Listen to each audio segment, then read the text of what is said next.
Bonjour et bienvenue de retour à Oloron-Sainte-Marie. Je vous rappelle, tout le week-end sur Noah, la chaîne de tous les sports en Nouvelle-Aquitaine, nous allons vivre la 14e édition des 24 heures du mur, un master international de grimpe d'escalade. Il s'agit de grimper un mur de 18 mètres de hauteur pour ce qui est de la difficulté. Et là, dans quelques secondes, on va suivre le bloc avec à mes côtés un spécialiste, on peut le dire. Vous êtes l'entraîneur de l'équipe de France qui va préparer les Jeux Olympiques de Tokyo 2020. Daniel Dulac, bonjour. Bonjour, ouais, qui prépare déjà les Jeux Olympiques. Déjà, on est en plein dedans. On est à Donf avec l'équipe de France parce qu'on veut des résultats avec l'équipe de France. Ah bah oui, on rêve tous évidemment d'une médaille olympique, mais d'abord se sélectionner pour les Jeux Olympiques. Alors là, on a un athlète qui est sélectionné, qui est Mika Mawem, qui est sélectionné sur le championnat du monde. Et dans un mois et demi, on aura le tournoi qualificatif olympique où on aura à nouveau des chances de qualifier des athlètes. Et ce tournoi, il est à Toulouse, au club Tournefeuille. Donc c'est pas loin, vous pouvez être là. Alors je vous ai présenté en disant que vous êtes l'entraîneur de l'équipe de France senior élite de bloc, mais pas que, c'est le cas de le dire. Guide de haute montagne, vous avez gagné le titre de champion de France, champion d'Europe et la Coupe du Monde de cascade sur glace. C'est vraiment, alors là je vais demander la question est évidemment basique, il y a vraiment une énorme différence entre escalader, grimper, atteindre un sommet sur de la cascade de glace et ce qu'on va voir tout à l'heure, le bloc. Oui, effectivement, ce sont toutes les activités d'escalade sont toutes, on va dire, héritières de l'activité d'alpinisme, parce que après avoir tenté de gravir les sommets au XVIIIe siècle puis au XIXe siècle, simplement en marchant, en randonnée avec des chaussures à crampons, des chaussures à clous, et ben, petit à petit on a essayé de gravir les sommets par des parois et donc utiliser les techniques de l'escalade. Et le bloc s'est avéré être une des disciplines les mieux appropriées pour s'exercer à franchir des passages, des surplombs de façon un peu gymnique. Et c'est pour ça que les grimpeurs parisiens, bien souvent, ils s'entraînaient à Fontainebleau, fin du 19e, début du 20e siècle, au moment où l'escalade libre, donc rocher, a pris plus d'ampleur dans les techniques pour gravir les sommets. Et ben, les grimpeurs parisiens étaient très performants à Chamonix et évidemment ailleurs, dans les Dolomites, au Yosemite. Parce que voilà, et puis petit à petit l'escalade est devenue une discipline à part entière et aujourd'hui on retrouve l'escalade des Jeux Olympiques sous 3 disciplines, le bloc, la vitesse, la difficulté, et ici on va avoir donc la chance de découvrir le bloc tout de suite, et vous avez déjà découvert ce matin la difficulté. Alors on a dit avec Mathilde Becerra ce matin, qui a gagné 3 fois, je le rappelle, les 24 heures du bloc. La difficulté, on est un petit peu en mode entre guillemets marathon, on prend le temps, il faut monter, il faut être patient avec soi, il ne faut pas se précipiter. Là on passe un petit peu dans le bloc, on est un peu plus dans le demi-fond. Difficulté, on monte jusqu'à 18 mètres, là on est à 4,50 mètres du sol. On est dans un effort qui est quand même un petit peu différent. Alors c'est très différent parce que le bloc c'est vraiment le condensé d'escalade, c'est le jeu du geste. Il faut vraiment avoir des qualités de polyvalence très importantes, à la fois sur la technique, à la fois sur la souplesse, à la fois sur le physique. Et évidemment le mental, on sait dans tous les sports, si on ne croit pas dans ce qu'on fait, bien souvent on part déjà perdant, ça ne marche pas. Ça ne marche pas, et vraiment vous parlez de bagage technique. Le bloc particulièrement, le diable se cache dans les détails. Au niveau, forcément on doit être très fort techniquement, très fort physiquement, mais il y a vraiment une particularité dans cette approche technique, physique dans le bloc, parce qu'il y a plusieurs catégories de mouvements, il y a plusieurs façons de prendre les prises, et on est vraiment dans les ouvreurs qui tracent les voies, poussent de façon assez extrême la spécificité gestuelle qu'il faut trouver, qu'il faut inventer parfois pour réussir le passage. Donc ça demande un grand bagage gestuel, un répertoire gestuel très important.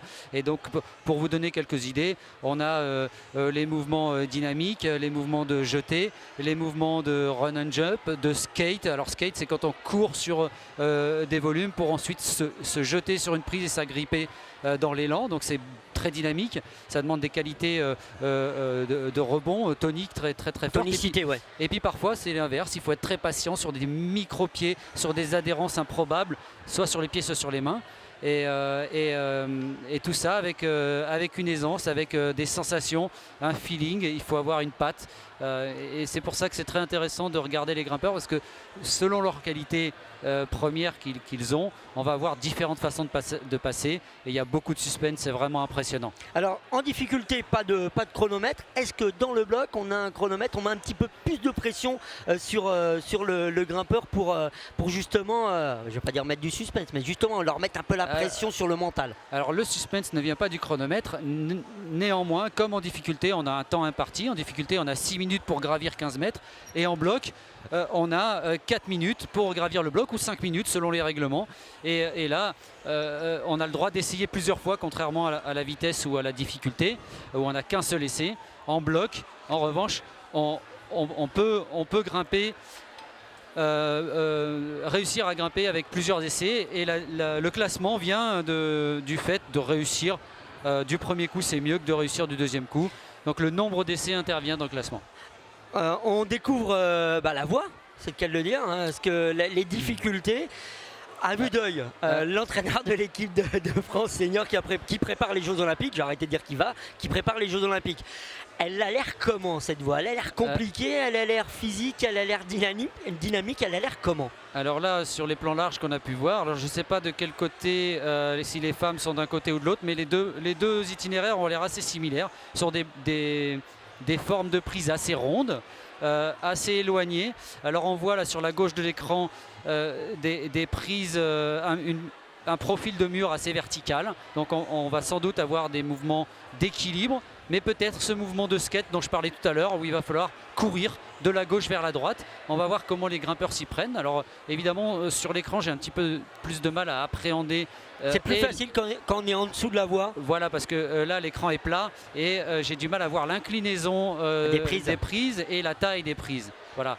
Le bloc qui est tout de suite à droite, on voit des prises plus éloignées, rondes, sur un prisme, donc avec des parties surplombantes puis verticales sur la droite. Donc il y a toute une transition à faire vers la droite, une traversée qui va être plus sur des questions d'adhérence, d'équilibre et de technique gestuelle pour réussir à se hisser jusqu'au sommet, mais relativement physique, parce qu'on voit qu'il n'y a pas de prise à l'aplomb des grosses boules bleues, il n'y a aucune prise pour les pieds. Ça veut dire que le grimpeur va être en suspension sur les bras, sur le haut du corps, et va devoir ruser avec des crochets de talons, des crochets de spatules de chaussons, le dessus du pied, le dessus des orteils. On appelle ça des spatules, des prises. On prend la prise en spatule, où on enroule avec les orteils la prise pour avoir le maximum d'adhérence et rester plaqué à la paroi.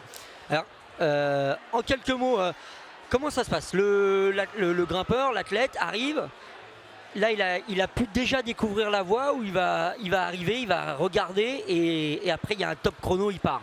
Alors sur les phases finales de Coupe du Monde de bloc ou de Jeux Olympiques, dans la discipline bloc, le grimpeur a 2 minutes par bloc pour observer et imaginer les mouvements qu'il devra faire, et ensuite il a 4 minutes pour grimper le bloc, et pas plus, pas une minute de plus. En revanche, dans les 4 minutes, il a le droit d'essayer autant de fois qu'il veut, mais évidemment si on essaye 10 fois en 4 minutes, c'est-à-dire un essai toutes les 20 ou 30 secondes, il y a une accumulation de fatigue, parce qu'il faut réitérer un niveau de force optimum. Donc il vaut mieux observer, essayer de comprendre qu'est-ce qui a marché, qu'est-ce qui n'a pas marché, et peut-être mettre en place son plan B, son plan C, une autre stratégie d'escalade, ou au contraire continuer dans la même stratégie en persévérant et en essayant de réussir. Bon, dans ces cas-là, plusieurs essais égale lactique. Alors vous appelez ça avoir les bras, la bouteille, hein, les bouteilles. Voilà, les bouteilles. Ça veut dire qu'à un moment quand même, les muscles ils sont fatigués, ils commencent à flancher un peu. Donc l'idéal c'est quand même de réussir en moins d'essais possible, forcément, parce que ça fatigue aussi pour les tours suivants. Pour les tours suivants, pour les blocs suivants, on a de la fatigue qui s'accumule, et une fatigue aussi nerveuse, psychologique, parce qu'un circuit de bloc, contrairement à la vitesse qui dure quelques secondes, la difficulté qui dure 6 minutes maximum, le bloc c'est un cumul de blocs. Donc pour les Jeux Olympiques 3 blocs, pour une Coupe du Monde ou un Championnat du Monde 4 blocs à la suite, 4 blocs avec une compétition qui va durer souvent plus d'1 heure, même les phases finales vont durer 1h15, 1h20, et donc c'est psychologiquement très très dur de tenir sur cette longueur-là. 24 heures du mur, 14e édition. J'ai posé la même question à Mathilde. Les 24 heures du mur dans le monde de l'escalade, de la grimpe, c'est the place to be. C'est un truc à faire parce qu'il y a une ambiance particulière, parce qu'on retrouve aussi sûrement l'ambiance de l'origine du développement de vos disciplines, puisqu'il y en a 3. C'est un truc particulier sur un même espace. On n'a pas la vitesse aujourd'hui, mais on a le handi. On a le handisport qui fait aussi son entrée dans les 24 heures du mur. On a vu tout à l'heure une double championne du monde, Solène Perret, si je ne me trompe pas. Double championne du monde consécutivement 2018-2019. Et quand on voit Solène monter, c'est un truc de fou, quoi. Ben oui, c'est impressionnant, mais ça montre à quel point l'activité escalade est vraiment accessible à toutes sortes de publics. Et même si on est en fauteuil roulant, on ne pourra peut-être pas se hisser sur une paroi, grimper sur une paroi, mais en revanche, on pourra descendre en rappel à partir du moment où on n'est pas tétraplégique, voilà, où on a l'usage de ses mains. Vous posiez plusieurs questions à travers votre intervention précédente sur l'originalité de cet événement, les 24 heures du mur de Laurent. Je crois qu'il faut revenir à l'essence de l'escalade. Quand on fait de l'escalade, on joue à grimper. Et surtout le bloc. Donc déjà, on part dans un jeu. C'est comme le tennis, c'est comme le jeu des sports collectifs. Donc on est dans le jeu. Et l'originalité des 24 heures du mur, c'est justement une formule d'escalade sur 24 heures qu'on ne retrouve dans aucun autre format de compétition. Et c'est d'abord des retrouvailles, des rencontres, et où on vient s'amuser. On ne se prend pas au sérieux, et pourtant c'est international. Il y a des grimpeurs de pointure mondiale. 250 grimpeurs, 21 nations. Énormément de participants, plusieurs nations. C'est impressionnant.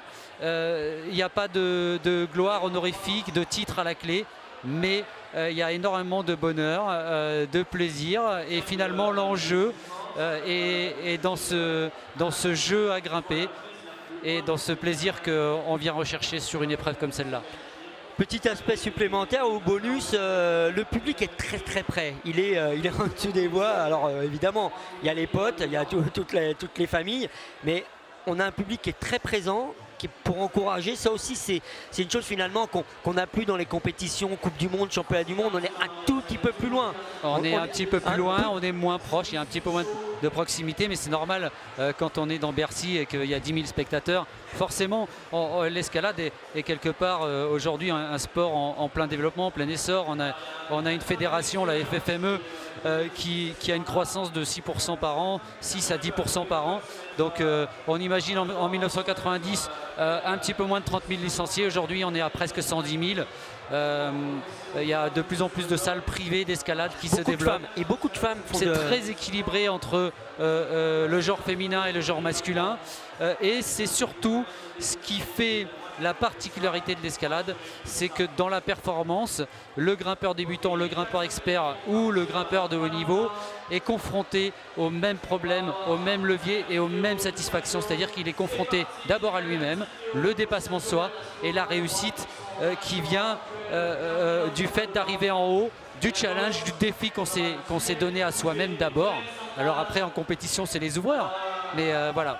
Alors allez, c'est parti. Première concurrente, c'est Solène Santal Pirenne, pardon. Pirenne Santal. Ouais, numéro Dossard 22 du club Le Mur. Et là, on va pouvoir, on va compter sur vous. Vous allez commencer à nous dire justement les spécificités de cette voie avec le premier passage. Voilà. Alors elles ont déjà fait la lecture et c'est pour ça qu'elles grimpent les unes après les autres.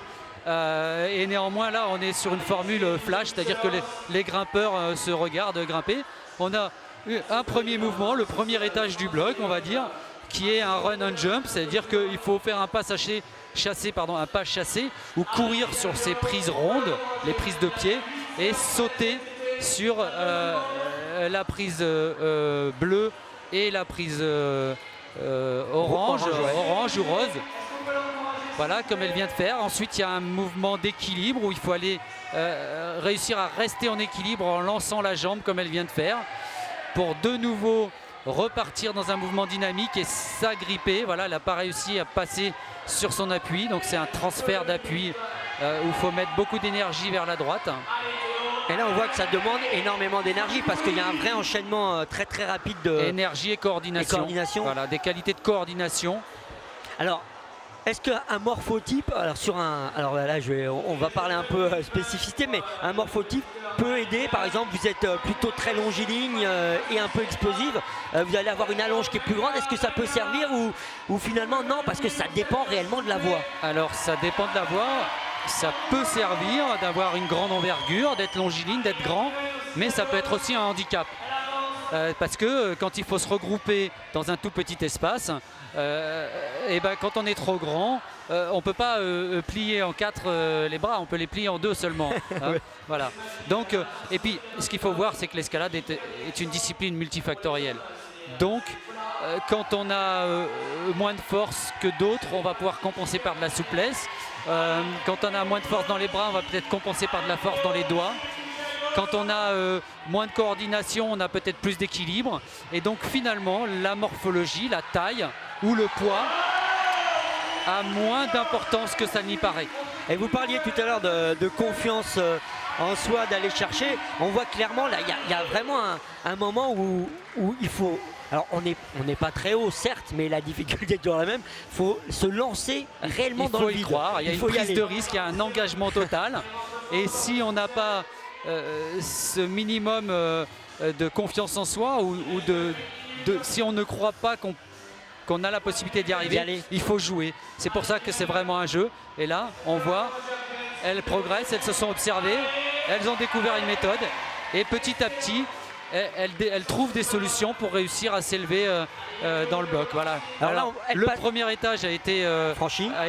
Le deuxième étage, ce mouvement sur la droite dans le dièdre a été franchi.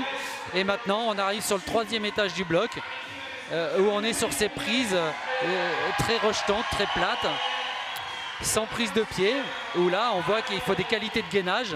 On a vu cette spatule, on l'a vu griffer le pied, littéralement griffer, comme si elle avait une griffe ou une serre à la place des orteils pour réussir à s'agripper.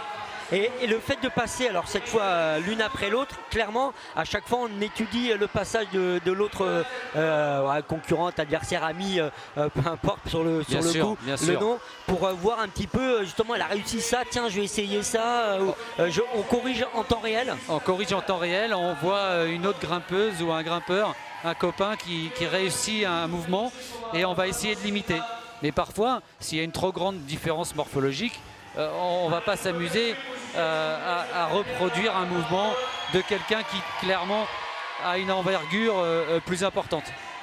Alors on va regarder les fameux prises, et là il faut encore une nouvelle fois aller chercher très loin la main droite. Et donc là le temps je pense est écoulé, les 6 minutes, et on va enchaîner avec deux autres grimpeuses. Voilà. Je crois qu'elles sont 6 au total, c'est ça? Oui, c'est ça le principe. Voilà. Alors à Oloron, comme je vous parlais de l'originalité de Oloron, pour continuer à être dans l'originalité, on voit là une formule inédite de compétition de bloc avec beaucoup de dynamisme. Les grimpeuses sont 2 par 2 et se suivent et alternent comme ça et se voient grimper, et pour autant c'est très sympa. Et c'est très convivial. Elsa Ravinet du club Tech qui passe. Et finalement, est-ce que pour le coup, pour la tactique, si on est enfin un tacticien, finalement, passer derrière les 2 premières ou derrière les 2, voire les 4 premières, c'est plutôt un avantage? C'est plutôt un avantage, mais je pense que le classement a été fait sur le classement provisoire des 24 heures du mur. Et donc celle qui était mieux classée passe en dernier. Et donc elles ont cet avantage d'observer les autres. Et là, on voit déjà un niveau physique plus important, mais ça passe pas encore. C'était pas loin, mais ça passe pas encore pour Elsa Ravinet. Et là, à droite, c'est passé. Voilà, les garçons ont commencé sur le côté droit, donc on ne sait plus où donner de la tête. Oui. On voit les garçons à droite, les filles à gauche. Voilà, c'est aussi ça finalement le show, parce que les 24 heures du mur, c'est aussi entre guillemets un show spécial escalade, parce qu'on va le voir demain pour les finales, il y a du son et lumière, il y a toute une ambiance, il y a du déguisement. Mais toutes les compétitions, alors le déguisement c'est le show, c'est un côté jeu anticonformiste qu'on retrouve spécifiquement aux 24 heures du mur. Évidemment, quand on est en Coupe du Monde, il y a un enjeu tel qu'on est obligé d'être un petit peu plus sérieux, même si il ne faut pas se prendre au sérieux. C'est ce que disait un grimpeur des années 50, qui était un grimpeur, écrivain, poète, qui s'appelle Georges Livanos, qui a énormément grimpé avec sa femme dans les calanques, tracé énormément d'itinéraires, a été précurseur dans le développement de l'escalade dans le massif des Calanques, entre Marseille et Cassis. Et Georges Livanos disait l'escalade c'est une activité sérieuse où il ne faut pas se prendre au sérieux. Ouais. Toujours à l'antenne Elsa Ravinet qui tente, qui essaie de corriger pour aller chercher. Tout à l'heure on a vu, elle était pas loin d'aller chercher cette main droite. On va voir ce qu'elle arrive à faire maintenant, parce que là on est clairement quand même, il faut avoir une sacrée barrière abdominale, parce que là il y a un gainage qui est incroyable. Voilà, il faut réussir à résister à la pesanteur, à l'attraction terrestre dans ce mouvement de croix de fer sur la droite. Et on voit qu'elle perd tous les appuis de crochet de pointe, de griffé de pied. Et c'est pour ça que avec la fatigue s'accumule, elle tombe. Elle manque de précision, de coordination et sans doute un poil de force, mais c'est pas impossible qu'elle réussisse au prochain essai. Alors qu'on a à l'antenne le premier garçon, Joshua Fourteau, de 134 de l'Union Saint-Bruno. Alors normalement l'Union Saint-Bruno c'est Bordeaux, voilà. C'est un gros club omnisport, natation, water-polo. Il y a une équipe de l'Union Saint-Bruno, l'équipe féminine qui est en première division de water-polo. Et donc Joshua, voilà, le physique, et là il coordonne parfaitement. Et il va chercher loin. Allez, et voilà, il demande à être encouragé. Voilà, le show pour qu'on le pousse à aller encore plus loin. Ouais, c'est réussi, ça passe, c'est super. L'Union Saint-Bruno, donc le Bordelais qui vient toucher le top. Alors Joshua Fourteau, il est en équipe de France de bloc et de sa catégorie en cadet, bien sûr. Et donc c'est tout à fait un athlète qu'on surveille de près, parce que il est très prometteur. Et on espère le voir au plus haut niveau international en senior. Donc, et il fait déjà le show. Il fait déjà le show. On l'invite sur des stages équipe de France senior. Et Elsa qui était vraiment pas loin, elle échoue sur la dernière prise du bloc. Et donc ça ne passe pas. On sent quand même que on a l'impression que ça dure pas très longtemps, mais que le cardio monte et que ça tape dans l'organisme, comme on dit. Il y a du physique quand même sur un bloc comme ça. Oui, on s'en rend compte tout de suite.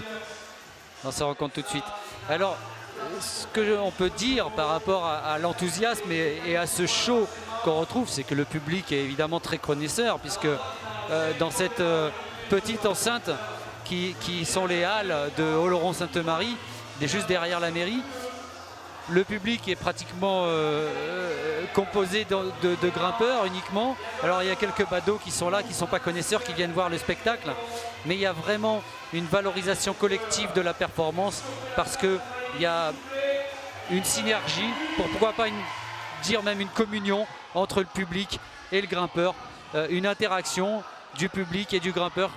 On sent vraiment le public qui est important, qui pousse, mais ça on le voit dans tous les grands matchs, dans tous les grands moments de sport. On voit le public qui hurle et qui porte et qui supporte les sportifs. On voit ça dans les concours de saut à la perche, qui pourraient se rapprocher du concours de bloc avec plusieurs essais. Ouais, on a de plus en plus de masters dédiés uniquement à la perche, où on voit des cadors de la discipline, et il y a une super ambiance. Et il y a une super ambiance, et les perchistes demandent l'appui du public pour les aider, pour les encourager Anna à Schubert. franchir une barre. Alors Anna Schubert, si je ne me trompe pas, c'est un nom connu, Schubert dans la grimpe. Ah oui, Anna, c'est juste d'abord une grimpeuse exceptionnelle, très technique. On l'a vu en difficulté ce matin. Elle était en difficulté. Elle grimpait très facilement dans la discipline de voie, de difficulté, effectivement. Mais voilà, c'est une grimpeuse très technique, physique. Et dont le frère est champion du monde. Exactement. Et là on a l'impression, alors on n'a pas le même style que tout à l'heure. On a l'impression que c'est plus posé, moins rapide. Elle a de l'expérience, elle est spécialiste de la discipline difficulté. Donc on retrouve le style de la difficulté, mais là on voit ses hésitations, elle a du mal à s'engager, elle veut être trop dans le contrôle du mouvement. Peut-être que ça va passer. On va voir hein, si elle arrive à bloquer avec ce pied gauche. Énorme qualité physique. Et là, le dernier mouvement, il faut y aller dynamique. Et non. Ouais. Alors là c'est entre guillemets les défauts de ses qualités. Elle veut poser et en même temps, elle a grillé des cartouches sur le début du bloc. Et donc, il lui a manqué un petit peu d'amplitude sur la fin du mouvement. Et elle n'a pas réussi à ramener les deux mains et stabiliser la prise finale. Jérémy Bonder de Cahors Escalade. Le champion de France en titre de la discipline bloc. Ah, visiblement, il s'est griffé sur le mur. Ouais. Voilà, le placement, l'équilibre. Là, il comprend tout de suite les mouvements qu'il faut faire. Il sait que Joshua a sorti. Et donc, il faut y aller. Voilà. Il est un petit peu court. Il a manqué de pousser sur les jambes et de coordination, d'amplitude pour aller stabiliser sur cette dernière prise aussi. Il y a un vrai travail dans votre préparation pour les Jeux Olympiques de justement tactique, entre guillemets, technico-tactique, comme on dirait dans le football avec Didier Deschamps. Ouais, hier, avec l'équipe de France pour la qualif pour l'Euro. Non, il y a vraiment un travail technico-tactique. Alors, il y a évidemment, avant d'être un sportif de haut niveau. Non, mais pour être un bon grimpeur, avant d'être un tracteur, de pouvoir faire sans traction, de pouvoir faire la planche en gainage, ces qualités physiques vont aider, mais elles peuvent être aussi un frein. Donc avant d'être un grimpeur super fort, il faut être un savoir grimper. Et savoir grimper, c'est effectivement acquérir des qualités techniques et tactiques pour déjouer les pièges donnés par les ouvreurs de la paroi, de l'escalade. Et c'est ça le jeu de l'escalade, c'est déjouer ce que la nature nous a laissé. Déjouer les pièges. On commence à quel âge? On peut commencer à quel âge plutôt? Mais il suffit d'observer un enfant pour se rendre compte qu'on grimpe. On commence dès l'âge dès lors, même avant de savoir marcher, on commence à grimper. Alors, parce que c'est dans j'ai envie de dire, c'est presque une seconde nature pour l'homme. L'homme a toujours rêvé, c'est idéologique, c'est philosophique. L'homme a toujours rêvé et cherché à s'élever, intellectuellement comme physiquement. Et l'escalade permet les deux. On va voir. Alors on retrouve Anna Schubert, donc autrichienne internationale, dans la même difficulté. On va voir alors comment elle va corriger cette fois. Est-ce qu'elle va corriger, s'adapter ou essayer la même tactique? Ah non, même tactique sur le physique. Ouais, là elle va poser la main gauche, solide. Mais du physique elle en a. Et là voilà, là elle change de placement, elle se repose un petit peu. Elle veut vraiment s'appliquer. Les deux mains. Mais alors son erreur là, c'est qu'elle ramène les deux mains sur la prise d'en haut. Et avec les deux mains très proches, on n'a pas un bras de levier très important. Et donc elle part pas d'assez bas et elle a du mal à donner une accélération à son mouvement. Un effet ressort. Un effet ressort, un effet levier. Alors que si elle gardait les mains en décalé, elle partirait de plus bas, mais avec plus d'élan. Et ça lui permettrait de monter plus haut, d'aller plus vers la prise finale. Alors pour l'instant, bon, Anna Schubert, elle n'a pas réussi à corriger. Mais c'était la plus à l'aise. Elle avait l'air finalement le plus solide, moins plus facile, mais elle n'a pas touché. Donc pour l'instant, c'est. Alors, elle n'a pas stabilisé sur la prise finale. Question basique, mais si aucune de nos concurrentes ne touche, ne s'accroche, alors la différence se fait comment? C'est à celle qui est montée le plus haut, celle qui est montée le plus rapidement? Alors, contrairement à la discipline bloc en Coupe du Monde, le règlement en Coupe du Monde, c'est tout ou rien. C'est-à-dire où on réussit, ou on rate. Et pour départager les ex-aequo, on a aussi une prise intermédiaire qu'on appelle prise de zone au milieu du bloc, et où on atteint la prise de zone, où on ne l'atteint pas. Et donc ici, je ne sais pas exactement quel est le règlement qui a été mis en place, et je crois que c'est comme en difficulté. C'est un règlement à la prise. Alors là on a donc Jeanne Gaucho de Cafnior qui s'est lancée également à son tour. Alors là, on voit un morphotype, un physique plus, alors j'ai dit ça ce matin, mais plus longiligne, tout à fait. Alors peut-être plus dynamique, mais toujours très bonne grimpeuse. On voit c'est pas loin. Elle s'est laissée surprendre sur ce dernier mouvement encore. Elle était presque trop facile dans le début. Et Parce que la dernière prise, on a l'impression qu'il faut vraiment aller la crocheter alors, avec les regardez bien le dossard 151. Il s'agit de Pierre Le Cerf, double champion de France junior de bloc. Qu'on a vu tout ce matin en difficulté, mais Voilà. à la difficulté, parce que c'est. Mais là, il n'a pas trouvé le placement. Il veut passer en force sur ce volume. Il faut contourner le volume et il est très rejetant. Et donc qui a remporté le TAB cette année, vainqueur du TAB en 2019, Voilà. Pierre Le Cerf. C'est un client, un concurrent. Ça aussi, c'est un jeune que l'on suit dans les équipes nationales, parce qu'il est encore, il est encore tout jeune, il a 19 ans. Et de près, exactement. De près, donc l'œil aiguisé de l'expert de l'équipe de France. Et on sent quand même, donc à un moment, il y a quand même des différences entre, je dirais, un Pierre Le Cerf et le concurrent qu'on vient de voir à l'instant. Oui, dans oui, l'approche et dans les, on va dire. Et encore, là, je suis un petit peu déçu par ce qu'a fait Pierre Le Cerf. Mince. Parce que Il va se faire gronder. quelque part, oui, et on devrait le voir réussir comme Joshua. Alors Joshua a peut-être fait une superbe perf, mais là, Pierre qui grimpe après Joshua, après Jérémy Bondeur, Il a vu. il a vu et il aurait dû mettre en place une tactique de grimpe, une technique qui lui permette de passer. On va voir. On va voir si il a corrigé, s'il a réfléchi, puis il a analysé. Là, on le sent, voilà, on le sent Voilà. embêté sur cette prise-là en fait. Voilà, et je pense qu'il a, il a le centre de gravité trop haut et il n'arrive pas à contourner par le bas cette prise noire. Ce qu'a réussi notamment Joshua tout à l'heure. Avec beaucoup d'aisance. On l'a senti très facile. Alors après, je vais me faire l'avocat du diable, mais peut-être que cette voie-là correspond aux qualités intrinsèques de Joshua. Peut-être, et puis Joshua c'était le premier à passer et à réussir avec autant d'aisance, et donc en fait Joshua il a peut-être tout simplement été plus sur des qualités de sensation, de feeling. Il a laissé parler son corps, comme dirait Patrick Edlinger, pour trouver la justesse d'escalade nécessaire à réussir ce bloc. Alors on voit Jeanne, et voilà, qui vient toucher finalement. Voilà. Elle est allée chercher, elle a fait ce que vous avez dit, elle est partie de plus bas pour pomper, pour se dynamiser, se jeter tel un ressort et aller attraper plus facilement finalement que tout à l'heure cette prise en haut. Ça, c'est typiquement ce que vous recherchez dans les qualités d'un grimpeur ou d'une grimpeuse, c'est justement cette capacité à corriger très rapidement et finalement à aller toucher, parce que l'objectif il est quand même là à la fin. Et aller s'agripper sur la dernière prise, tout à fait. Ce sont des qualités tactiques qu'on recherche.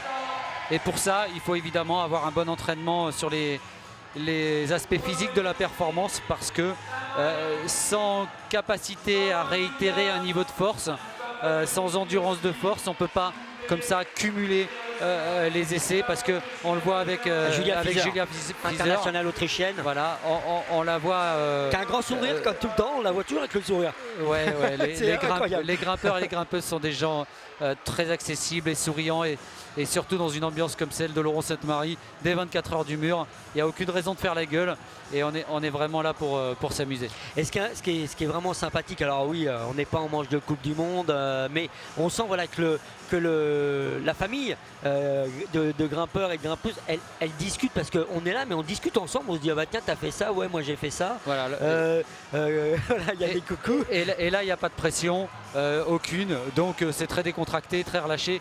Quand on était au championnat du monde, dans la finale du championnat du monde de combiné, qualificatif dont les 8 premiers étaient qualifiés pour les Jeux Olympiques, là, il y avait une pression qui était tout autre, dans les qualifications surtout.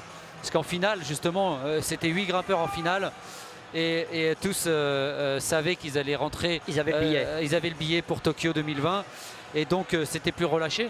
Mais autant chez les coachs que chez les athlètes, on sentait une tension latente qui était hallucinante. Est-ce que justement c'est pas ça qui va être un petit peu le souci de l'olympisme, c'est de monter en tension et puis de voir qu'à un moment ça va devenir de plus en plus professionnel? Et alors je sais que vous êtes très attaché à ça, sur le côté origine et âme de l'escalade. Est-ce qu'on risque pas de perdre un petit peu son âme? Alors je vais peut-être un peu loin, mais avec les Jeux Olympiques. Peut-être que certaines personnes se mettront trop la pression, certains grimpeurs voudront trop réussir à tout prix et feront des erreurs comme on en voit dans tous les sports. Peut-être que certains même seront tentés par l'écueil du dopage, qui est un fléau pour tous les sports, mais je crois que quel que soit le sport, s'il n'y a pas de passion, s'il n'y a pas de générosité dans l'effort, s'il n'y a pas un engagement, s'il n'y a pas une âme, comme vous disiez tout à l'heure très justement Pascal, on ne peut pas réussir avec panache, on ne peut pas réussir et conquérir un public. Et comme je le disais tout à l'heure, la performance est très fortement valorisée par le public, et donc c'est important aussi à un moment donné de sentir qu'on a le public avec soi. Au Japon, il y a une réelle culture justement de tout ce qui est amour d'escalade. On voit quand même beaucoup de Japonais aimer la grimpe. C'est pas un hasard que ça rentre aux Jeux Olympiques à Tokyo finalement. Je crois que l'escalade, quelle que soit la nation, a des valeurs et des vertus sociales, humaines, sportives, tellement en phase avec ce dont on a besoin, ce dont notre société a besoin aujourd'hui. Vous parlez d'un retour à la nature, du jeu, de la convivialité. Et oui, super. Alors voilà. On était en train de parler de outsider, bon grimpeur, Théo Imberti. Les trois mousquetons Boulazakwa. Voilà, donc Boulazak. Un grimpeur qu'on avait vu sortir alors qu'on ne le connaissait pas du tout sur le dernier championnat de France junior, qui m'avait vraiment fortement impressionné au championnat de France junior l'année dernière. Alors Boulazak, normalement c'est le BBD, c'est le basket, et puis là on a aussi des bons en escalade. Ouais.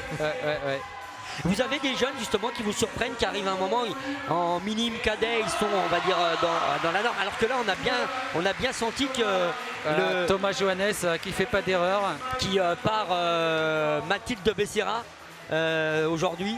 Oui, c'est ça, c'était le compagnon de cordée de Mathilde Becerra aujourd'hui, voilà. Et on sent que là on a compris entre guillemets on a compris la voie. Oui, mais là encore, il ne suffit pas de comprendre pour réussir. De dire. Il faut aussi avoir le bon tempo, la bonne vitesse de grimpe, la bonne vitesse d'exécution des mouvements, la bonne coordination, le mental, et puis la capacité physique pour renouveler les essais et réussir avec l'aisance qui est parfois déconcertante. On a vu Joshua qui est passé du premier coup tout à l'heure, c'était impressionnant. Thomas Johannes en plus, alors pour un grimpeur, il a un physique, si vous vous mettez à côté, il a des dorsaux, il a un dos énorme, des bras, des biceps énormes, ce qui est assez rare finalement dans le morphotype. Il a une grosse masse musculaire, Thomas Johannes. Oui, après on est loin des standards de morphologique du rugby ou du tennis, oui, où on a des athlètes qui font 2 mètres, voire plus, qui pèsent 100 kilos et qui sont effectivement très impressionnants. Mais dans le milieu des grimpeurs, Thomas Johannes fait partie des gabarits, des costauds. Des costauds, voilà, on peut dire des costauds. Voilà. Et pour vous donner une idée, Thomas Johannes doit faire 1m75 pour 68 kilos, donc il est quand même assez léger, oui. Assez léger finalement. Alors on est reparti, on tente encore une fois de passer. Chez les garçons, on a senti, on a compris la voie. Chez les filles, c'est encore difficile pour l'instant. On discute de la meilleure façon d'aller chercher ces prises qui sont bien compliquées, parce que on se dit mais tiens, on n'est pas haut, on est quoi à 50 cm, 1 mètre du sol, et pourtant aller chercher, se plaquer, se jeter pour aller chercher ces prises droites, ça a l'air hyper compliqué. C'est pas simple, c'est vraiment pas simple. Et c'est ça qui fait la magie de l'escalade d'ailleurs, c'est ce côté improbable où on se demande comment les grimpeurs vont faire pour passer. Et là on voit des techniques où on va d'abord chercher avec une main, on ramène la main, on redescend la main sur une autre prise pour rester en équilibre. Et il n'y a pas l'endurance pour cette jeune fille. Et là il faut aller vraiment chercher, parce qu'à un moment pour aller chercher cette main droite bloquée qui est ronde, et en fait il n'y a pas d'accroche. Il n'y a pas d'accroche, la prise est ronde. Donc c'est gainage et force. C'est gainage, compression, force sur toute la chaîne scapulaire. Là on ne peut plus compenser un éventuel déficit de force sur les épaules et les bras par des prises de pied où on peut s'agripper et alléger le haut du corps en mettant du poids. Si on arrive à mettre 20 kg, 30 kg sur les pieds. C'est 30 kg qui sont en moins sur les prises de main, et sur les bras. Donc on s'allège comme ça. Mais quand on a les pieds qui sont dans le vide, là tout le poids est sur les mains. Ouais, c'est impressionnant cette capacité. Donc on va retrouver notre concurrent de tout à l'heure. Voilà, on voit Jérémy Bonder qui s'est mis torse nu parce qu'il fait assez chaud. Oui, il fait quand même assez chaud. Et on voit effectivement que les grimpeurs de haut niveau ont un profil physique. Pierre Le Cerf qui repart. Pierre Le Cerf qui repart derrière et on voit ces grimpeurs très affûtés, les plaquettes de chocolat, les abdominaux. Ah, il n'arrive pas, Pierre Le Cerf, il n'arrive pas à passer cette prise-là. Il a un petit blocage. Alors c'est facile de dire ça quand on est au-dessus assis, mais il faut vraiment qu'il corrige ça parce qu'on sent que finalement, ce que vous disiez tout à l'heure, la bonne tactique c'est d'essayer de passer en dessous finalement. Voilà, et on voit Jérémy Bonder qui a d'abord enroulé avec la main gauche par le haut cette prise ronde, et avec la main droite pour rester en équilibre il est venu enrouler par le bas, par en dessous la prise avec son bras et son avant-bras. Et là ce sont des prises qui sont quand même très abrasives pour les doigts, parce qu'on l'a vu regarder ses doigts juste après avoir attrapé là, on va dire ce qui est la plus grosse prise. Alors regardez ce que va tenter Jérémy Bonder. Voilà, il a attrapé son pied pour en souplesse réussir à monter son pied là. Là on n'avait pas encore vu ça depuis tout à l'heure. Et là il va se jeter pour essayer d'attraper la dernière prise. C'est ça.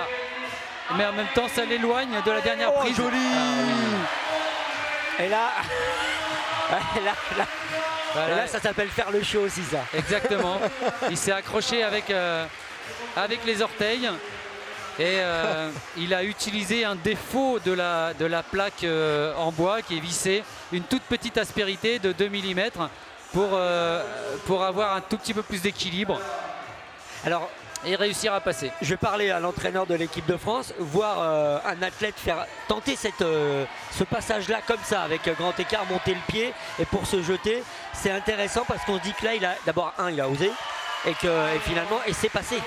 C'est ça, c'est un grimpeur, Jérémy, qui a du métier, il a 25 ans et ça fait déjà un certain nombre d'années qu'il tourne sur les circuits nationaux et internationaux. Donc il est régulièrement sélectionné en équipe de France. Et on voit que là, il garde son calme et il tente une solution qui lui correspond avec ses qualités. Il sait qu'il est très souple. Oui, il sait qu'il a une puissance sur les toutes petites prises au bout des doigts. Et là, on voit très bien que sur ces prises rondes, il a joué avec les deux, notamment sur cette gestuelle. C'est un petit grimpeur. Il a moins de qualité tonique sur les jambes, de poussée sur les jambes. Il est moins fort sur les jambes. Et donc, il a joué avec d'autres qualités. Allez, on enchaîne avec Anna Schuber. Voilà, on retrouve notre internationale autrichienne, sœur de Jacob, qui est 2 fois champion du monde. Donc cette famille, ça doit un peu se bâcher de temps en temps à la maison. Mais en tout cas, on va essayer de voir si cette fois, on a senti qu'elle se reposait. Elle a pris du temps. Elle avait besoin de récupérer. Il faut qu'elle ait envie d'aller chercher cette prise finale. Est-ce qu'elle va changer de tactique enfin? Il faut avoir les dents qui rayent le plancher, il faut être mort de faim. Il faut avoir faim. Elle a entre guillemets, elle a fait l'intermédiaire. Elle est partie d'un peu plus bas, mais ça n'a pas suffi. Tout à fait, elle est partie de plus bas, mais ça n'a pas suffi. J'ai utilisé des termes peut-être un petit peu familiers, des expressions un petit peu familières, mais c'est bien pour vous faire comprendre qu'il faut vraiment être aspiré par les prises, s'engager totalement dans le mouvement pour avoir un centre de gravité assez haut, pour arriver avec un moment de force le plus nul possible à l'aplomb de la prise pour que lorsqu'on atteint la prise suivante, on ait un minimum d'énergie cinétique à contrôler.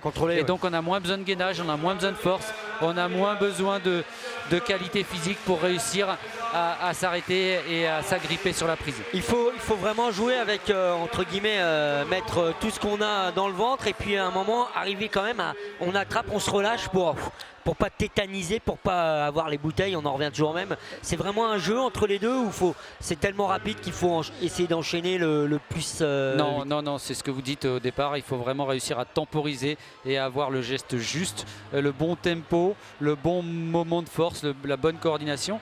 Je vais vous prendre l'exemple des trapézistes. Les trapézistes, quand ils font leur figure sur leur trapèze volant, c'est toujours à un moment très précis, le point zéro où on déclenche la figure pour avoir le maximum d'élan dû au ballon du trapèze et surtout pouvoir tourner et rattraper le trapèze au moment où le corps est le plus léger puisqu'on est dans un petit espace-temps en situation d'apesanteur. On a l'impression, alors moi je vais me permettre de faire une autre image, on a l'impression qu'on est aussi dans une, entre guillemets, comme une partition de musique, qu'on joue avec des notes et que c'est très très subtil pour trouver la bonne harmonie. C'est une très bonne comparaison parce qu'effectivement d'abord il faut déchiffrer la partition qui est donnée par la forme des prises, l'éloignement des prises, comprendre comment s'agripper sur chaque note, sur chaque prise. Et puis ensuite, il faut jouer avec son propre répertoire gestuel qui correspond à son solfège à soi, à ses gammes de musique, à ses capacités et accorder les deux pour réussir à offrir au public et à offrir une partition, comment dire, à jouer une partition avec la meilleure perfection et réussir le passage. Alors là on a vu une annonce, si je me trompe pas, on est dans les deux athlètes qui sont allés toucher le top et donc on repart pour savoir finalement là on est quasiment dans une finale quoi. Voilà, on est en format de duel.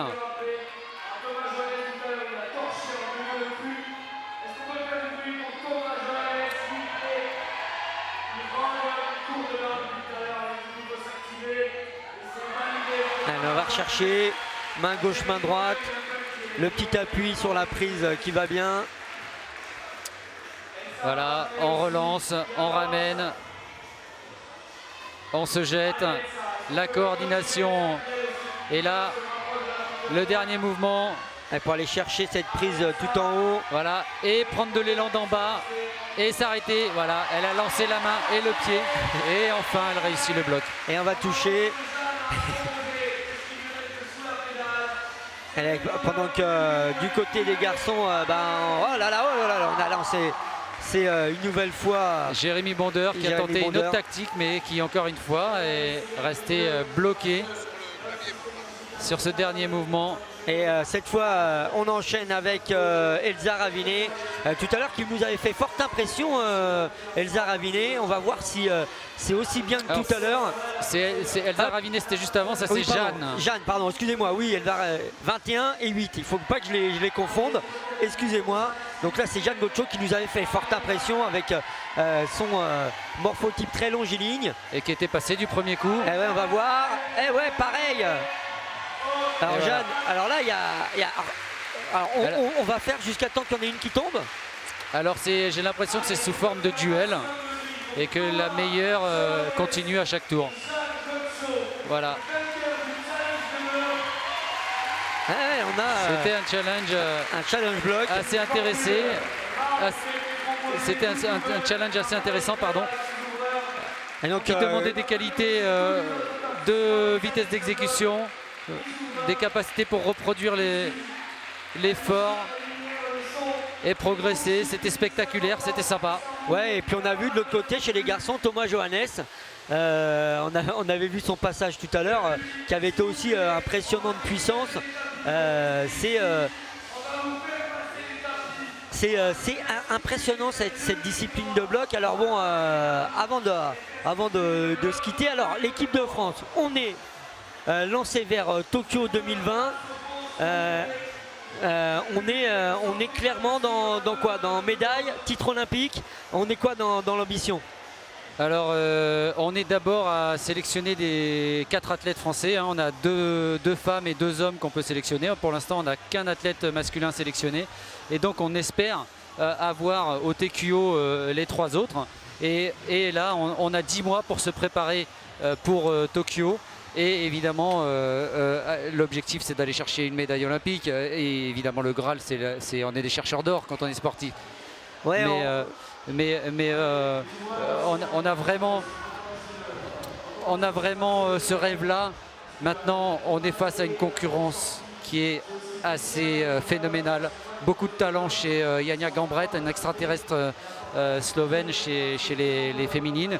Et puis chez les garçons, on a aussi des grimpeurs d'énormes talents comme Tomoa Narasaki, grimpeur japonais. On en parlait tout à l'heure. Comme Jacob Schuber, dont vous avez parlé tout à l'heure. Donc pour nos Français, la tâche est vraiment pas facile. Mais on a quand même... on va essayer de faire déjouer les pronostics. Voilà. Voilà, on fera déjouer et on regardera ça. Je vous rappelle, Tokyo 2020, c'est demain. Nous, demain, on se donne rendez-vous à partir de 9h du matin pour la fin des qualifications. L'après-midi, ce sera grande fête pour les finales. Rendez-vous demain, 9h sur Noah pour la suite de ce week-end. Toute escalade sur la chaîne de tous les sports. À demain, bye bye. Merci, à demain.